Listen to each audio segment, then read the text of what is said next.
Good morning. The Committee for Regulatory Reform will now come to order. Madam Clerk, will you please take the roll? Chair Carter, Present. Representatives Liberati, Here. Neely, Here. Scott, Present. Young, Here. Grant, Present. McFall, Here. Snyder, Here. Wilson, Here. Mueller, Here. Filler, Yes. Wenzel, Here. Aragona, Here. Beerline, Here. Nyer. Here. Mr. Chair, you have 15 members, you have a quorum. Thank you, Madam Clerk. I'll need the approval and adoption of minutes from the previous meeting. I need a motion. Motion's made from Representative Beerland. Next, House Bill 4048, Representative Patrick Altman, anonymous lottery winners. We took testimony on these bills last week. Are there any questions from committee members? We read in the cards. I'll take a motion to report House Bill 4048 with recommendations from Representative Liberati. Madam Clerk, please call the vote. Chair Carter, Yes. Representatives Liberati, Yes. Neely, Yes. Scott, Yes. Young, Yes. Grant, Yes. McFall, Yes. Snyder, Yes. Wilson, Yes. Miller, Yes. Filler, Yes. Wenzel, Yes. Aragona, Yes. Beerline, Yes. Nyer. Yes. Mr. Chair, you have 15 yeas, 0 nays, 0 passes. House Bill 4048 is reported with recommendation. Thank you, Madam Clerk. House Bill 4965, Representative Joey Andrews, Video Service Franchise Agreements. We took testimony last week on these bills. Any questions from committee members? If there are any questions, we have, waiting to answer them, they've already spoken, Ian Locke from On TV, MICMA. Oh, it's another one. There we go. Also, Tom Norton from WKN, Mike Watts from ProTech, and Hamlin Wade from DirecTV. Next, I'll take a motion to report 4965 with recommendations from Representative Filler. Madam Clerk, call the vote, please. Chair Carter, Yes. Representatives Liberati, Yes. Neely, Yes. Scott, Yes. Young, Yes. Grant, Yes. McFall, Yes. Snyder, Yes. Wilson, Yes. Mueller, Filler, Yes. Wenzel, Yes. Aragona, Yes. Beerline, Yes. Nyer. Pass. Mr. Chair, you have 14 yeas, 0 nays, 1 pass. House Bill 4965 is reported with recommendation. Thank you, Madam Clerk. We'll go at ease.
We will call the committee back to order. We now have House Bill 4613 and House Bill 4614, Representative John Fitzgerald and Representative Dave Preston, temporary EM licenses.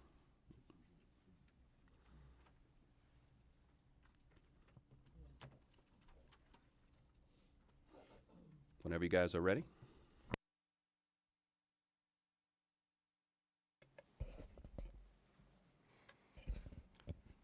Thank you, Chair, and thank you to the committee. House Bills 4613 as well as 14 deal primarily with the extension of temporary licenses issued to EMS personnel. We're seeking to increase the temporary license time from 120 days to 1 year. As a paramedic, just leaving duty, I've experienced this firsthand, losing prospective candidates due to just timing out with the short nature of the 120 days, not giving them enough time to really fulfill the duties of both the psychomotor exam as well as the written exam. This is really based in workforce development as well as retention. We're losing people, and when I look at capacity, we're losing people continuously. And we're trying to build capacity, and this is just one more aspect to allow people to stay in the workforce longer while they fulfill their testing requirements through the National Registry. Thank you, Mr. Chair, and thank you, members of the committee, for the opportunity to testify today to my bill 4614. My colleague I said it correct. This is a workforce development issue. This is an opportunity for us to really plant a flag to say that we want more emergency service personnel, trained and qualified personnel, available to support our communities. My bill specifically deals with the fact that we also want to make sure that people are getting the training that they need to fulfill the duties of the job day in and day out. We have in 4614, it is a new portion that would actually require essentially that you train with the person that you or with a non-temporary license holder of the same role that you are pursuing. So if you look at the first one, you would say, if I am going for emergency medical tech, you have to train with a non-temporary license holder who is an emergency medical tech specialist, or a paramedic. And it continues on until you get to the point where if you're looking to continue to serve with a temporary license as a paramedic, you must serve with a non-temporary license holder paramedic. You cannot serve with an EMS or EMST. So this is something that, again, ensures that you have basically the knowledge on any call that you would need to rely upon for good knowledge of a situation or a practice. This is ensuring, again, workforce development. That year that people are facing is a driver away from great candidates remaining in service. And so this is an opportunity for us to, provide an opportunity for great candidates to remain in service and to continue to serve our communities in the best of their abilities. With that, I'm happy to take any questions. Thank you, Representatives. I've got a couple quick ones. So it's a 1 year after you take the test, and what is the proficiency that is required, if you know? When the candidate fulfills their psychomotor as well as their written test, as the law stands right now, they'll be fully licensed by the National Registry, which means that they've fulfilled all the obligations that the National Registry has for licensure. Up until that point, the candidate has gone through a rigorous curriculum, including doing ride time with different EMS agencies. So they're really at the level where as long as they're with someone of equal scope of care or greater, they're able to function in the field. And a lot of hospitals as well as EMS agencies rely on that workforce in order to keep them going, because EMS is strained and has been strained for several years right now. So it's a win-win all the way around for both EMS as well as for the educational institutions. Representative McFall. Thank you, Chair Carter, and thank you guys both for coming here today and speaking on this. I literally just had this conversation on Friday with one of my community's fire chiefs. So I really appreciate that you guys are bringing this forward, because he also mentioned the difficulty of the national exam, because it covers a lot of things that people in Michigan will never even encounter, like jellyfish stings. He said that it was often so. So I really appreciate that you guys are bringing this forward. Is there anything, I guess that that the year would make a difference? Like, I don't understand why there would be opposition to this. 120 days to a year. Can you explain to me like what some of the opposition is? Well, I can tell you that we've had robust conversations with a number of stakeholders, including firefighting agencies and private emergency transport services. I think all around, we've really seen a lot of support for this bill because we do see workforce issues and the loss of great candidates because of, again, that 120 days is just not enough time to remain in service and to feel fulfilled and utilized to the best of your abilities. And so this has really, I think, been one of those unique circumstances where we've seen a great deal of galvanizing support across the board.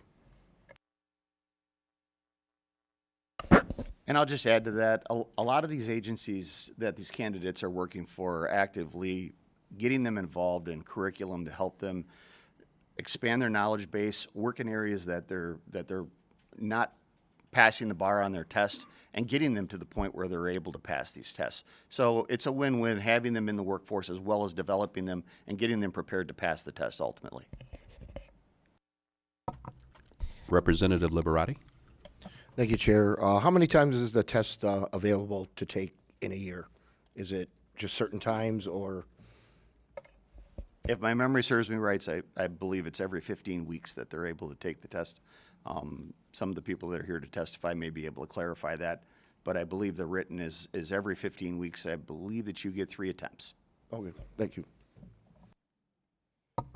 Thank you, representatives, for your testimony. Any other questions? No, we're good. Okay. Next, wishing to speak in support of the bill, we have Angela Madden from the Michigan Association of Ambulance Services.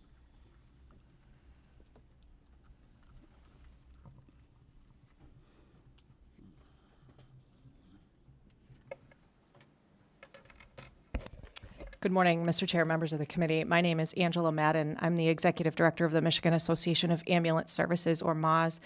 MAWS represents approximately 70 EMS agencies serving the people of 83% of our great state and providing over 3/4 of the transports that happen in our state every single year. That's over 1.2 million transports, ambulance transports, every year. I'm here to provide support from the provider community, the EMS provider community, for both bills today. Excuse me. These bills provide us as EMS agencies in our state another tool in our toolbox to help ensure that our providers, that our personnel are prepared to service the residents of our great state. And I wanted to provide you with just a little anecdotal story. There is one paramedic that I've had the opportunity to interact with who works in West Michigan, actually. And she relayed to me that she wasn't sure if she had attempted to take her exam prior to utilizing the current 120 days on her temporary license to be out in the field to work with another trained paramedic, if she could actually pass that exam. It was that hands-on community work that she got that helped her kind of get her over that learning curve to make her feel confident in herself to take that exam. So extending this time frame will help other providers like her that you have up to 2 years to pass your exam with the National Registry. So by giving our provider community 1 full year to be able to pass their exam to become a licensed paramedic really just extends that capability and extends their learning opportunities. And we as EMS providers and agencies find that extremely helpful. I do think that there are several learners in our state that they might not be A students, they might not be great test takers, but they are fantastic healthcare providers and caregivers and community service minded and really deserve this opportunity. So I will stop there and ask if there are any questions that I might be able to answer. Thank you for your testimony. Next, wishing to speak in support of the bill, we have Sharday Burton and Emily Bergquist. Am I close? All right.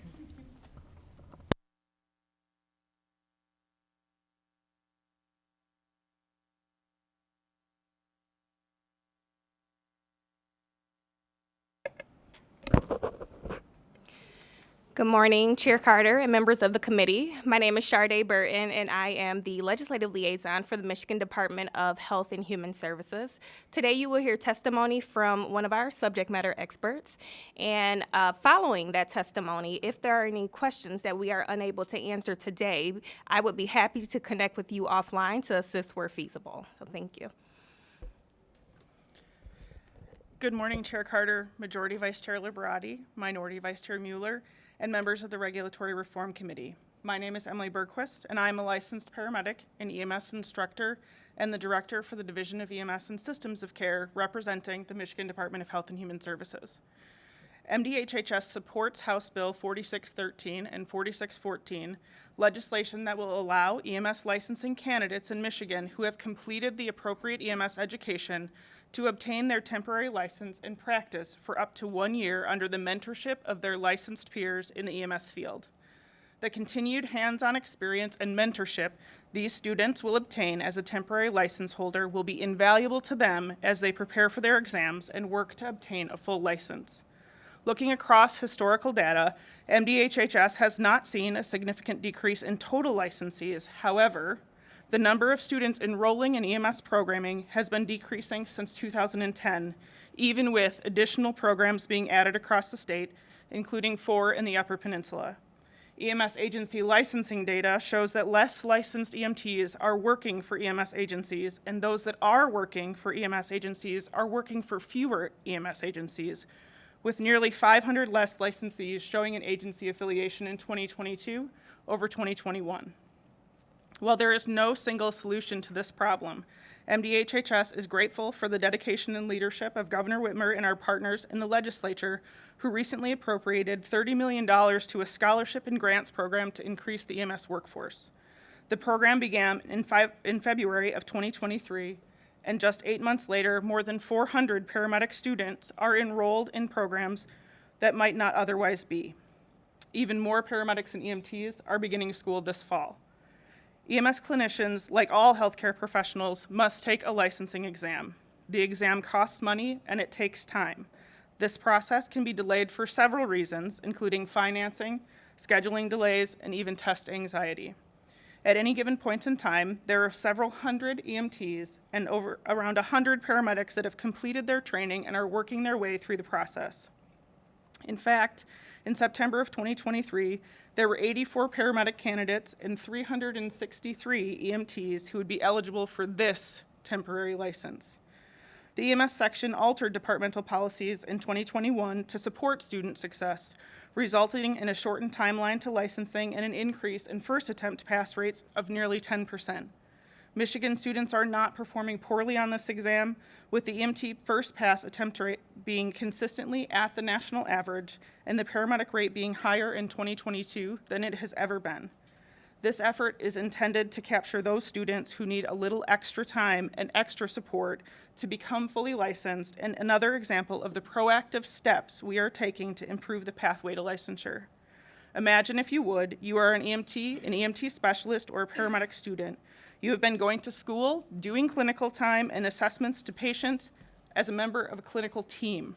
You have worked hard, but when school comes to an end, you must stop. Yesterday, you were a student and you were allowed under supervision to use your skills. Today, you are not. You are done with school and you can't. For those people who don't have an EMS license already, you just lost your connection to the career path you are pursuing and much of the support system that you relied upon. You may no longer have a connection to someone who has been through this process, and you may feel disillusioned and separate. During the COVID-19 pandemic, MDHHS amended certain licensing rules and issued more than 600 temporary licenses. Over a 4-month period, 140 of those licensees converted their license. Over a year, 381 did. The average number of days needed to convert a license was 310. 150 of those students do not have a license to this day. Continued in this inclusion in the EMS system through a temporary license extension may have better captured those individuals. While there is no single way to fix the EMS workforce shortages, numerous steps have been taken to date. Through the governor's leadership and legislative support, hundreds of students are in school today that may not have been. MDHHS support and policy changes have enabled smoother licensing processes and continuing education. These bills will help assure that those students continue to feel supported after their education and into employment in the EMS system. Thank you all for giving us the opportunity to testify today. Seeing no questions, thank you for your testimony. Not wishing to speak in support, we have Stephanie Johnson from the Michigan Association of Fire Chiefs.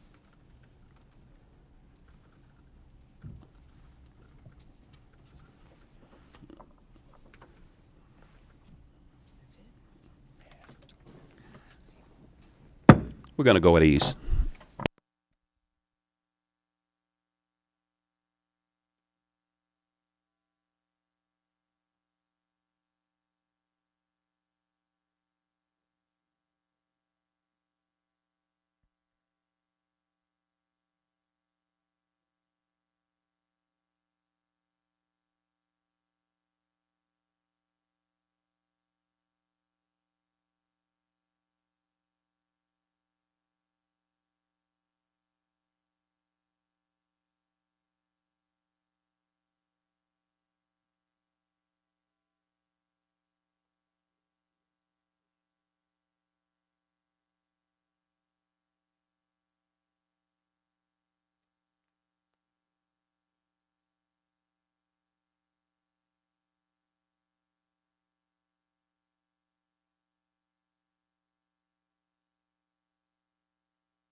The committee will come back to order.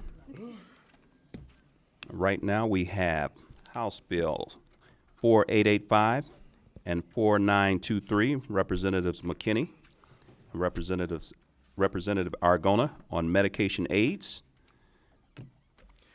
Floor is Thank you, yours. Chairman. Apologize to the committee for the tardiness. Literally was just testifying on another bill in transportation. Thank you guys for your time this morning. So these bills, 4885, 4923, are the medication aid registry bills.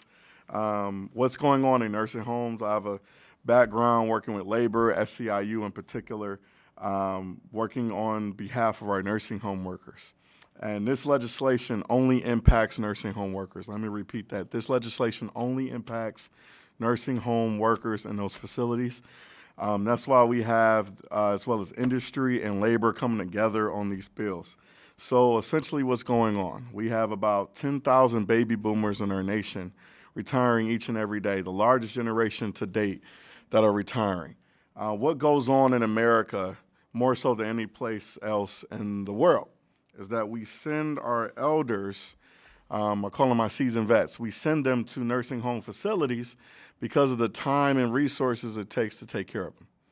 And so our nursing home facilities are workers. It's a huge labor shortage right now going on in a lot of fields, but in particular the healthcare industry, particular in nursing home facilities. And this is an opportunity for the LPNs, the CNAs, your certified nursing assistants, who are literally running the ship day to day, who are doing a lot of the work in these nursing home facilities, to give them the opportunity to expand their practice, to get the training necessary, to get the pay that comes with the training, to be able to administer certain drugs. There are day-to-day drugs. These aren't the pain medication. These aren't the hardcore drugs. This is the day-to-day drugs that keep our seniors alive.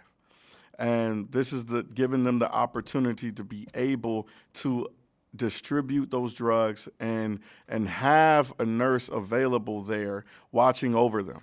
Because a lot of times what is happening and what we see, and I'm sure we're going to have testimony as well from Rep. Aragona and a few other folks that are going to come up, is that we have seniors in these nursing home facilities who are waiting on their medication, who are waiting on their meds.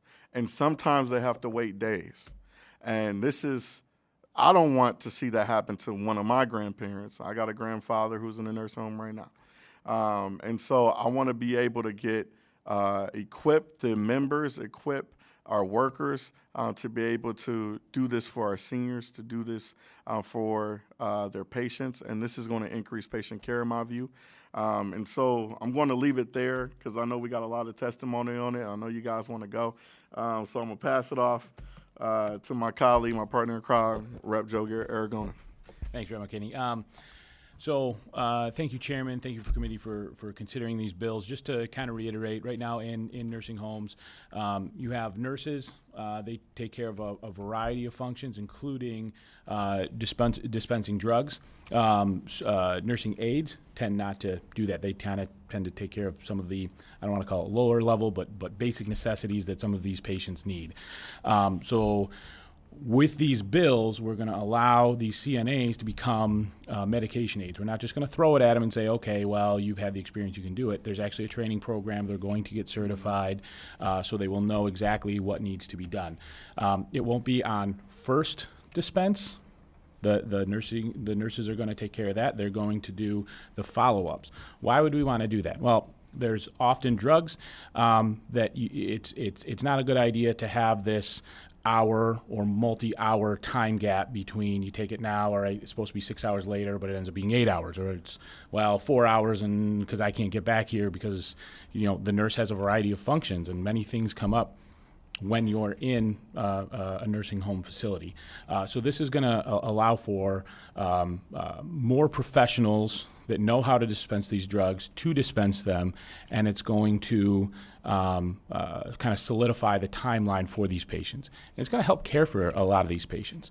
It's going to help care for our elderly within our society a lot better. So that's kind of the points that I just wanted to hit, kind of do a quick brief overview. If you got any questions, great. Otherwise, I think we're going to kick it over to HCAM if that's all right with the chairman.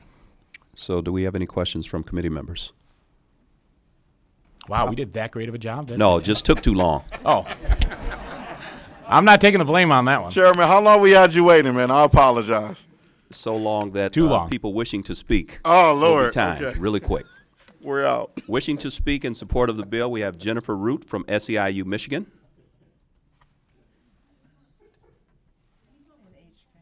Yeah. Okay. Let us know who you are.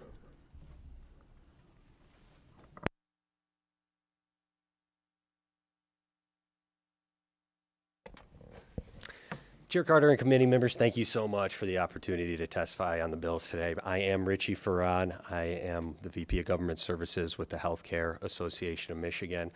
Joined by Shelley, one of our members, and of course Jen from SEIU.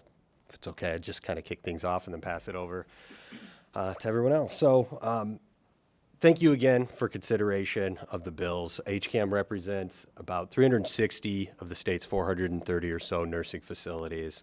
I'd like to thank the bill sponsors for their work and support on the bill. I'd also like to thank the Department of Licensing and Regulatory Affairs for the work they've done over the years at getting these bills in the shape they are before you today, and also like to thank SEIU for their collaboration on this policy.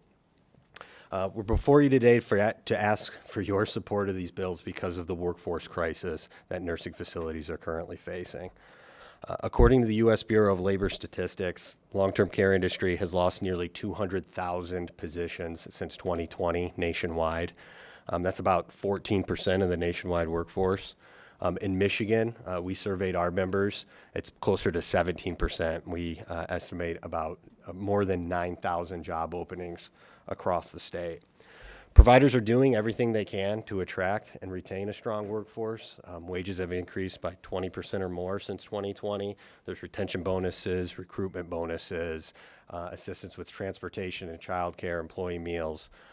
We're also very grateful for the direct care worker and non-clinical worker wage increase that was just included in the 2024 budget. Really appreciate the committee and all of your colleagues for recognizing the situation and doing what you can to help. Unfortunately, the shortages do continue. Rep. McKinney touched on how Michigan is aging. It's aging faster than the nation. And 2026, the baby boomers will start turning 80. The typical nursing facility resident is in their mid-80s. So the demand's going to continue to increase, while at the same time we don't have the population coming behind the baby boomers for the caregiver population. So in an effort to attract and retain a strong workforce, we must establish a career ladder for our CNAs, and that's exactly what these House bills do. They establish a medication aid registry that allows the CNAs to complete training and education and pass an exam so they can pass regularly scheduled medications. The bill defines regularly scheduled medications. It excludes from regularly scheduled medications controlled substances, IVs, the initial administration of a med, as well as PRN medications. The training would also be required to be taking place in an educational setting. So again, that brings the CNAs one step closer to a nursing degree, and I'm sure everybody's aware of the nursing shortages we're experiencing. We surveyed HCAM membership. 90 to 100% of a nurse's shift could be spent passing medications. So using a med aid frees up nurses to do other duties and has somebody who's solely focused on passing medications, which really can reduce med pass errors. We know this is good policy from the 32 other states that currently allow this in nursing facilities, and studies have shown that the use of med aids can actually increase satisfaction and reduce, again, it's a patient safety issue, reduce med pass errors. In 2020, the governor put together a nursing home COVID-19 preparedness task force that included some of the largest health systems in the state, providers, SEIU, employees, AARP, long-term care ombudsman, and one of the recommendations that came from that workforce was a unanimous one that said we need to establish a career ladder for our CNAs, and that's, again, exactly what this bill does. It's not a silver bullet. There's obviously a number of policies that could be put in place that can help mitigate the effort, but it's a very important tool that's being used by providers in other states that will help attract and retain a strong workforce. So I'll stop there and pass it over to Shelley to share some provider perspective. Okay. I'm a little short here. I just want to say thank you to Chair Carter and committee members for the opportunity to testify and for your consideration of House Bills 4885 and 4923. My name is Michelle Berryman, Shelley Berryman. I'm the Vice President of Operations for one of the largest skilled nursing and long-term care corporations in Michigan for Medilodge. We represent more than 50 facilities in Michigan. And I'm here to speak to you on a provider's perspective in support of this bill, this bill package. I would also like to thank Representatives McKinney and Aragona for their work on the bill. I'm speaking to you today to encourage you to support these bills for many reasons. I'm going to echo some of the things that have already been said. As you know, the population in Michigan is aging faster than ever. We have 25% of the population over the age of 60 now. 30% of the population now is over the age of 50. Michiganders 85 and older are the fastest growing group of all. The need for short and long-term care is going to increase dramatically as these populations continue to age. And also, as you're aware, there's a national nursing shortage. I'm not telling you anything you don't know. With the U.S. Bureau of Labor Statistics estimating an annual average of nurse openings to be around 194,500 from 2020 to 2030. The national median age, actually right now, of RNs is 52 years of age, and more than 1/5 are indicating the intent to retire. So we're going to lose even more. Michigan is no exception. At this rate, our state's going to continue to endure nurse shortages for a very long time.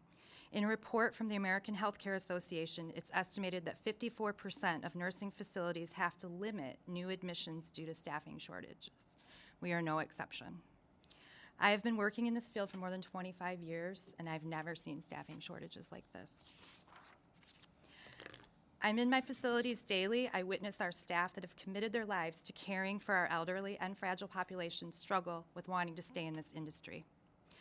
Along with the aging population, our industry is admitting highly acute residents with numerous comorbidities. The acuity of our industry is more like the hospital setting, which increases the time a nurse needs to assess and treat a resident.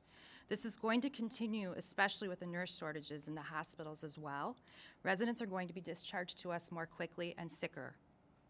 These bills would make it easier for our nurses to focus on the higher acuity of the residents. Certified medication aids would assist in freeing up nurses to utilize their skill set in a much better way. Nurses would be able to spend more time at the bedside with our residents, which in turn would provide better care and overall outcomes. If a nurse can better assess a resident, they could identify underlying medical conditions quicker and implement measures to prevent return to hospital. First and foremost, the bills will assist us in providing the greatest quality of care to our residents, which is why we all chose to be in this industry. Having a certified medication aid program would provide our current certified nurses aides the opportunity for career succession. This could attract a large number to our workforce, which in turn would provide more staff to assist with resident care. This could also assist with our current nurse aides that would eventually like to become nurses, one step closer to achieving that goal. I just want to tell you about a few of our nurses aides in our facilities. One is Abigail. She's one of our night shift aides. She's been with us for about a year, a little over a year in one of my facilities. Abby comes to work with a great attitude. If her life allows, she's always willing to pick up the shifts. She's loved by our residents because of her compassion, big heart, and her always willing to help attitude. Our residents love her and always want her as their aide. She's pulled many times to help translate Spanish and doesn't skip a beat. She never gets frustrated being asked to do anything extra, and she aspires to be a nurse one day. Alexis is a second shift aide. She's worked at Medilodge for almost 12 years. This is her passion. She truly cares about her residents. She provides great care, and she knows the residents' needs as well. She's willing to help and educate others to make sure the job is getting done correctly. She wants to further her education in this field because this is also where her heart is. Carrie started with us during COVID in 2021 as a waiver care aide. If you recall, we had temporary aides during COVID. We called them waiver care aides in our company. Carrie passed her CENA class and has been a wonderful addition to our team. She's been a lifesaver so many times for us. She's come in early to work to fill the needs. She's very knowledgeable and takes time with her work, making sure things are just right. She knows her residents very well and makes sure every need is met. There are days that are trying, but she hardly ever complains. She pushes through and does a great job. The residents on her hall are always asking for her on her days off. This would be a great opportunity for Carrie to broaden her knowledge in this field, as she also wants to be a nurse. At some point, all of these ladies have gone through very trying times while still managing to show up to work doing their very best. Being a single mother, at times living in a motel between housing, or suddenly gaining custody of young siblings because your parents passed away. These ladies show up and take care of our residents. Another reason we need medication aids is to have a plan for our current workforce. Being a certified nursing assistant causes a large amount of physical strain on the body. We could provide an opportunity for our experienced staff that are not able to continue to withstand the grueling physical demands, longevity in the industry, rather than losing them. We're gonna, could you wrap it up for us? Yep, We've got a almost couple finished. minutes. There are And you currently- can give us that testimony and we can put it on the record as well. Okay. One thing I wanted to let you know, real quick, for Ohio. Ohio implemented nurse medication aids, and Michigan never wants to be beat by Ohio, right? Ever. I can tell you when they implemented it, our company employs over 40 medication aids currently. The average time that a nurse now gets to spend at bedside with a resident went from 9.5 minutes per resident on a 12-hour shift to 26 minutes per resident on a 12-hour shift. That in itself is really the reason that I'm here today. Thank you. Thank you for your testimony. You have anything, Ms. Reed? I'll be very brief. I just wanted to, I'll be very brief, Chair. Thank you very much for the accommodations. I will just say I'm Jennifer Root. I work with SEIU Michigan. We represent nursing home workers in the state. We represent thousands and thousands of nursing home workers in over 100 nursing homes from the UP to downriver and everywhere in between. And we are here with HCAM in solidarity on these bills. Our workers need a career ladder. They need a hope at the end of the tunnel. I talked to one of our workers today who talked about how short staffing leads to all sorts of things, delays in laundry. You don't think about laundry being important, but it's actually important to the care our patients deserve. And our members are dedicated to that service. Again, we represent more nursing home workers nationally and here in Michigan than any other union, and we're here in solidarity with the industry on this bill because we understand the urgency of this moment. Any questions from committee members? Representative Scott? Hello. Thank you, Chair. Thank you so much for your testimony, and I agree there's a shortage and this is needed. How will it affect the rate of pay, though? Right now, we know that they're really underpaid, and so we're adding more responsibilities to their role. Will they then get a pay increase? Yes, absolutely. It would be a step in between the LPN wage and the CINA wage, so it would definitely be a pay increase. I've seen in Ohio, I believe it's around $4 to $5 an hour, sometimes up to $6 an hour, a pay increase for. Okay, thank you. Representative Aragona? I have a quick question, and simply because it's something I forgot to say. How many states have already passed similar legislation? 32. Thank you. Thank you for your testimony. Thank you. Not wishing to speak in support of the bill, we have Dalton Herbel from Leading Age Michigan. Both bills, okay. Not wishing to speak in support of the bill, we have Diane Palmer, SEIU Healthcare Michigan. Not wishing to speak opposing the bill, we have Yusuf Rabi from the Michigan Nurses Association.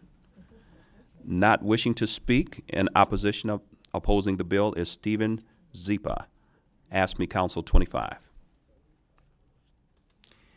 There being no further business before the House Regulatory Reform Committee, we stand adjourned.